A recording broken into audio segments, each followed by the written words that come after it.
paz da parte de Deus e do Senhor Jesus Cristo. É uma alegria estar com você e com a sua família em mais uma aula da EBD. Estamos numa série especial no livro de Neemias intitulada Relevância em Tempos de Crise. E o título da aula número 6 é Como Lidar com o Desânimo. Vocês lembram que na aula passada nós mostramos as causas do desânimo que estava vindo sobre os filhos de Israel, sobre Judá. Então, Neemias tomou algumas posições, algumas atitudes que levaram os filhos do Senhor, de Deus, a refletir sobre o desânimo. Então, eles foram encorajados novamente. Hoje, nós vamos lidar com o capítulo 4, do versículo 13 até o final, que é o versículo 23. E eu gostaria de convidar você, mais uma vez, a abrir a Bíblia em Neemias capítulo 4, começando a partir do versículo 13. O que é que a gente pode entender sobre o desânimo?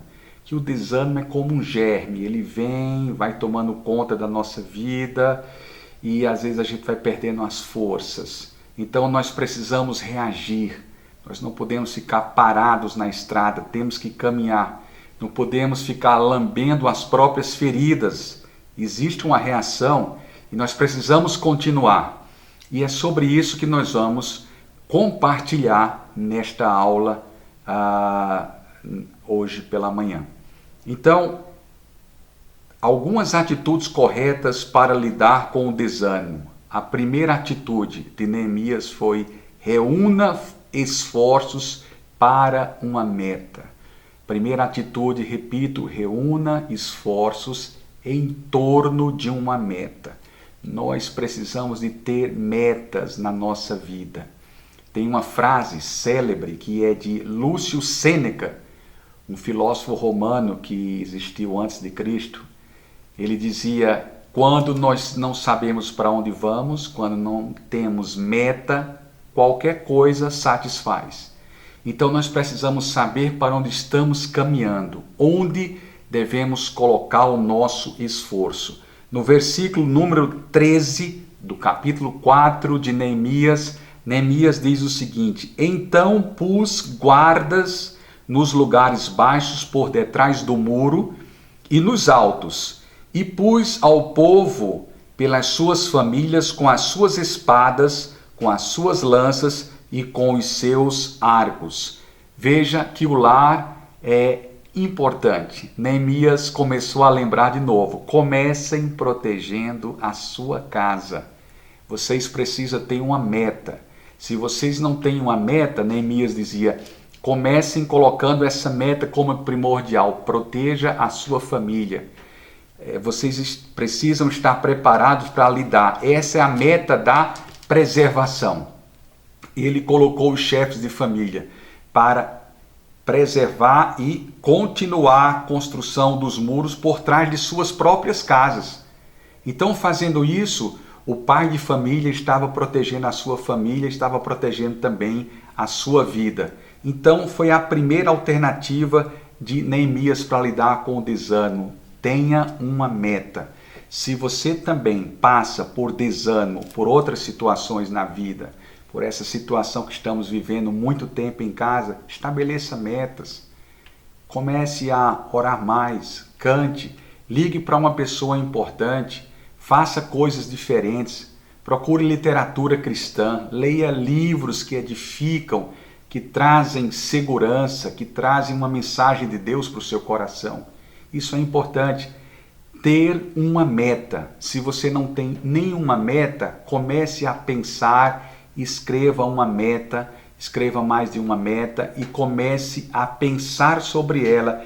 Isso vai começar a lhe motivar para que você comece a agir e você vai vencendo o desânimo. Então está aí, né?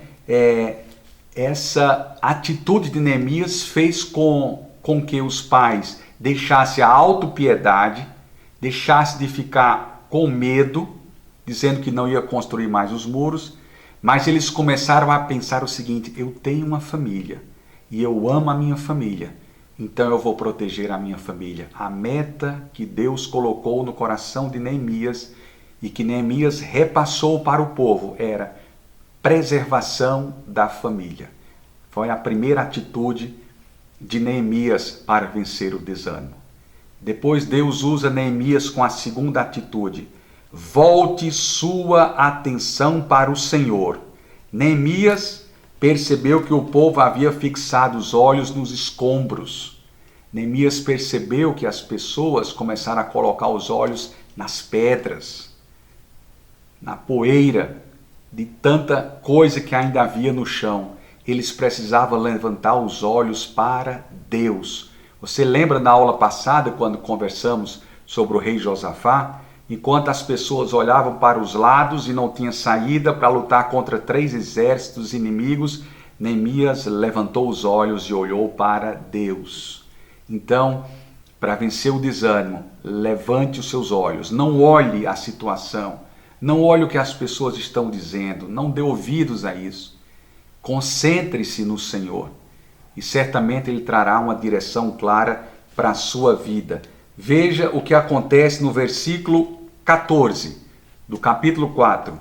E olhei e levantei-me e disse aos nobres, aos magistrados e ao restante do povo: não os temais.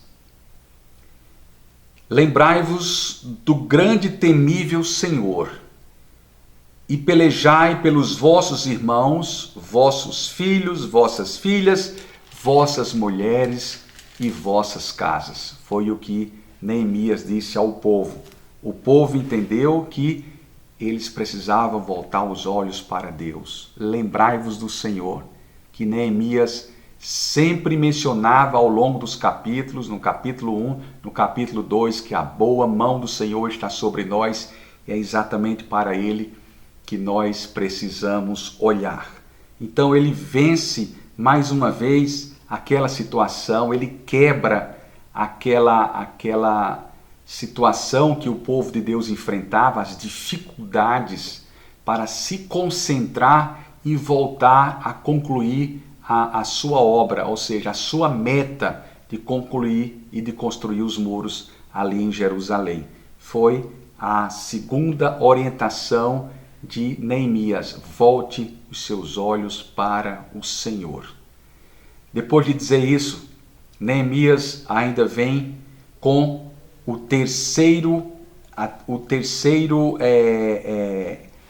a terceira recomendação: mantenha o equilíbrio em seus pensamentos e atos. O equilíbrio é importante. Nós temos que estar preparados para a batalha e temos que orar ao mesmo tempo. Então temos que fazer as duas coisas. Por exemplo, no versículo 14, na segunda parte, diz assim que lembrai-vos do grande e temível Senhor e pelejai-vos pelos vossos irmãos, pelos vossos filhos, pelas vossas filhas e pela a vossa causa. Aí entra o equilíbrio entre fé e ação. Nós já lembramos das aulas anteriores que é importante ter fé, mas é importante planejar. É importante ter fé, confiar em Deus, mas nós precisamos agir. Nós precisamos dar o nosso passo, porque as mãos de Deus operam através das nossas mãos. E se entendemos isso, nós vamos concentrar o nosso esforço e a nossa dedicação em prol do trabalho que estamos executando. Então é o equilíbrio entre pensamentos e atos. Isso é muito importante. Olha só os versículos 15, 16 e 17. E sucedeu que, ouvindo os nossos inimigos, que já o sabíamos e que Deus tinha dissipado o conselho deles, todos voltamos ao muro, cada um às suas obras. Os próprios inimigos perceberam que eles não deram atenção à voz dos inimigos e o povo de Deus volta ao muro e começa a continuar a sua jornada. No versículo 16 diz: e sucedeu que desde aquele dia metade dos meus servos trabalhavam na obra e outra metade tinha lanças. Os escudos, os arcos e as couraças e os líderes estavam por detrás de toda a casa de Judá. Eles cercaram líderes em todos os lugares para monitorar a obra e para manter o povo energizado, para manter o povo motivado a continuar o trabalho. E dessa forma o desânimo ia se dissipando. No versículo 17, a Bíblia diz: os que edificavam o muro, os que traziam as cargas e os que carregavam, cada um com uma das mãos fazia a obra e com a outra mão empunhava uma arma. Equilíbrio entre o pensamento e os atos, entre a fé e a ação. Com uma mão construía o muro e com a outra mão estava com a arma preparada para o contra-ataque se fosse necessário. Tinham que estar preparados. Eles podiam muito bem dizer assim: olha, se Deus nos trouxe até aqui, então nós podemos ficar e nós não vamos ter nem um ataque, vamos estar seguros. Mas eles estavam preparados porque ali estava em risco as suas próprias vidas e a vida dos seus familiares. Mas dessa maneira Deus começou a orientar Neemias e a vencer os desânimos por meio de atitudes sábias. A quarta atitude de Neemias, anote aí para você não esquecer. Ele determinou um lugar para a reunião. Quando todos estavam esparsamente separados, trabalhando, bom é estarmos juntos, bom é estarmos na comunhão, porque ali o Senhor ordena a sua bênção. O presbítero Cidinha já falou isso nas primeiras aulas online da EBD esse ano. A Bíblia diz lá no Salmo 134 que a nossa comunhão é como o orvalho que desce sobre os montes de Sião. Não sei se você sabia, mas quando aquele orvalho desce sobre os montes de Sião, aquele lugar tem a maior produtividade no ano. O orvalho descendo sobre os montes de Sião. Quando estamos juntos, essa produtividade aumenta. Como Neemias separou o povo, ele agora determinou lugar para a reunião. Quando vocês ouvirem o som de uma trombeta, vocês precisam se reunir, que nós vamos nos reunir para orar. Vamos nos encorajar juntos, para podermos continuar as nossas atividades. Veja o que diz os versículos 19 e 20. E disse eu aos nobres, aos magistrados e ao restante do povo: grande e extensa é a obra, e nós estamos apartados do muro uns dos outros. Estavam afastados uns dos outros. No lugar onde ouvirdes o som da trombeta, ali vos ajuntareis conosco. O nosso Deus pelejará por nós. A trombeta tocava, eles paravam e eles oravam. Eles agradeciam a Deus porque Deus tinha abençoado a vida deles até aquele ponto, e eles entregavam o tempo e a vida deles nas mãos de Deus, para que a mão de Deus estivesse com ele na segunda parte ou nos momentos subsequentes. Era isso que eles faziam. Então, a determinação de um lugar. O princípio era: nunca lute sozinho, busque reforço, busque ajuda. Muitas vezes queremos lutar sozinhos com as nossas forças e nós não conseguimos superar. Nós precisamos nos aproximar de homens e de mulheres de Deus, que podem nos dar conselhos sábios, que podem edificar as nossas vidas, que podem nos abençoar por meio de uma palavra ou por meio da oração. Era isso que Neemias estava dizendo para os filhos de Israel lá. Ajuntem-se todos, porque não vamos lutar sozinhos, vamos lutar juntos. Orando, depois nos separamos e cada um volta à sua própria atividade. E tem mais uma atitude correta de Neemias. Ele tem a quinta atitude correta: dedique tempo para servir as pessoas. Eles se dedicavam para servir uns aos outros. Para servir, os que estavam como guardas serviam os outros, que precisavam construir os muros. E eles revezavam para que todos participassem das atividades. Eles estavam dividindo o esforço, dividindo a carga de trabalho. É isso que temos feito nos últimos dias. Talvez nesse período de pandemia que estamos enfrentando, Você viu quanto nós dividimos as atividades em casa, quantas atividades nós fizemos, nos ajuntamos para resolver problemas importantes, para ver como está a vida dos nossos filhos, a vida do cônjuge, a vida do nosso lar. A gente tem que entender que em cada momento da nossa vida Deus está nos dando oportunidades de reavaliar, de fazer reflexões, de orarmos juntos, de meditarmos juntos. Isso é muito bom. Neemias se preocupava com a dedicação do tempo às pessoas. Quanto tempo da sua vida foi dedicada na semana passada, nessa semana que se encerrou agora, para ajudar as pessoas?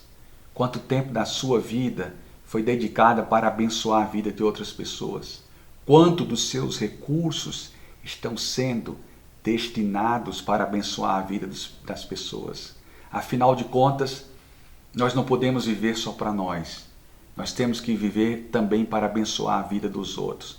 A nossa vida só começa a funcionar quando nós deixamos de pensar em nós mesmos e começamos a pensar um pouquinho nas outras pessoas.